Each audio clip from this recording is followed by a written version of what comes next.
Hello friends, welcome to another new video. আপনাদের আবার একটি নতুন ভিডিওতে স্বাগত জানাই। আপনারা দেখছেন SD tutorial guide YouTube channel. তো আজকে বাবা সাহেব আম্বেদকর ইউনিভার্সিটির দুটো আপডেট নিয়ে আমরা গুরুত্বপূর্ণভাবে বিশ্লেষণ করব। যারা নতুন আছেন এই চ্যানেলে অবশ্যই চ্যানেলটিকে সাবস্ক্রাইব করে পাশে থাকা বেল আইকনটি ক্লিক করে দেবেন, যাতে সব তথ্যগুলো আপনারা টাইম টু টাইম এখান থেকে পেয়ে যান। তো বাবা সাহেব আম্বেদকর ইউনিভার্সিটিতে বর্তমানে অ্যাডমিশন প্রসেস চলছে। আগামীকাল অর্থাৎ 27 বা 28 তারিখ নাগাদ এই ফেজের অ্যাডমিশন কিন্তু কমপ্লিট হয়ে যাবে। এরই মধ্যে আপনাদের একাধিক প্রশ্ন জাগছে। প্রথমত যে প্রশ্নটা জাগছে সেটা হচ্ছে 95 বা 6 যে বিএড কলেজেসগুলো ছিল, কোর্টের রায় ছিল যে 10 দিনের মধ্যে তাদের অ্যাফিলিয়েশন দিতে হবে যদি তারা সমস্ত ক্রাইটেরিয়া ফুলফিল করতে পারে। সেই তথ্য কি রয়েছে সেখানে এখনো পর্যন্ত কোনো আপডেট নেই, তার কোনো যে বক্তব্য ইউনিভার্সিটির পক্ষ থেকে আমরা দেখতে পাচ্ছি না। শুধু তাই নয়, অ্যাডমিশন প্রসেস এই রাউন্ডের আগামীকালকে শেষ হয়ে যাচ্ছে। অলরেডি মেরিট লিস্ট পাবলিশ হয়ে গেছে। College to college student data সাবমিশনেরও কিন্তু প্রসেস চলছে। যদি এই 96 কলেজকে সুযোগ দেওয়া হয় তাহলে ইউনিভার্সিটি নিশ্চিতভাবে আবার নতুনভাবে কোনো নোটিফিকেশন আনবে এবং এই 96 কলেজও কিন্তু আবার পুনরায় অ্যাডমিশনের জন্য সুযোগ দিতে পারবে স্টুডেন্টসদের।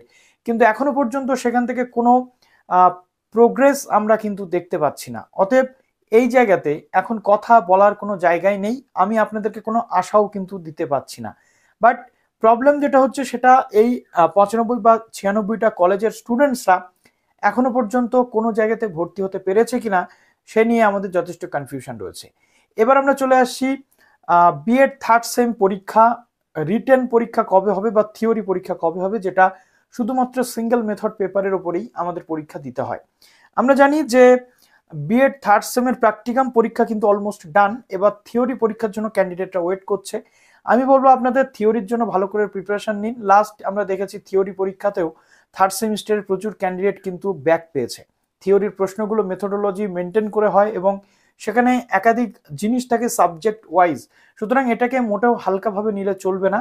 থিওরি পরীক্ষা আমাদের ভালো দিতে হবে এবং এই থিওরি পরীক্ষা নিয়ে গতকাল একটা সোশ্যাল মিডিয়া জুড়ে গতকাল কিন্তু বিভিন্ন ধরনের গুজব ছড়াচ্ছিল। আজকে ইউনিভার্সিটি কিন্তু ক্লিয়ার করে দিয়েছে।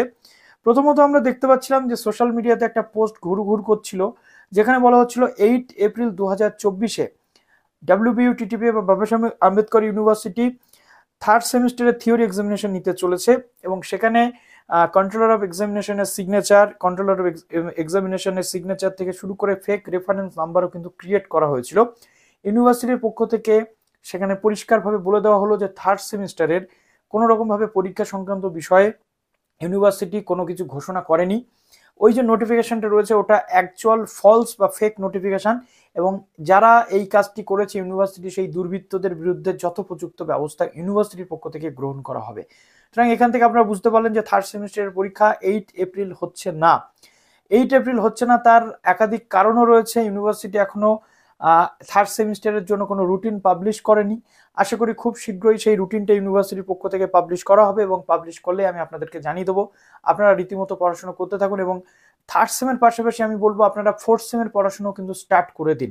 অনেক কলেজ মেবি ফোর্থ সেমের ক্লাসও শুরু করে দিচ্ছে, কেননা ফোর্থ সেমিস্টারটা হচ্ছে একটা ভাস্ট অধ্যায়। ফোর্থ সেমিস্টার নিয়ে খুব শীঘ্রই আসবো। যদি ফোর্থ সেমিস্টার নিয়ে কোনো স্পেশাল ভিডিও আপনাদের প্রয়োজন হয় অবশ্যই কমেন্ট সেকশনে জানাতে ভুলবেন না। তো চলুন ভিডিওটা এখানে শেষ করলাম। ভালো থাকবেন সবাই, বেস্ট অফ লাক।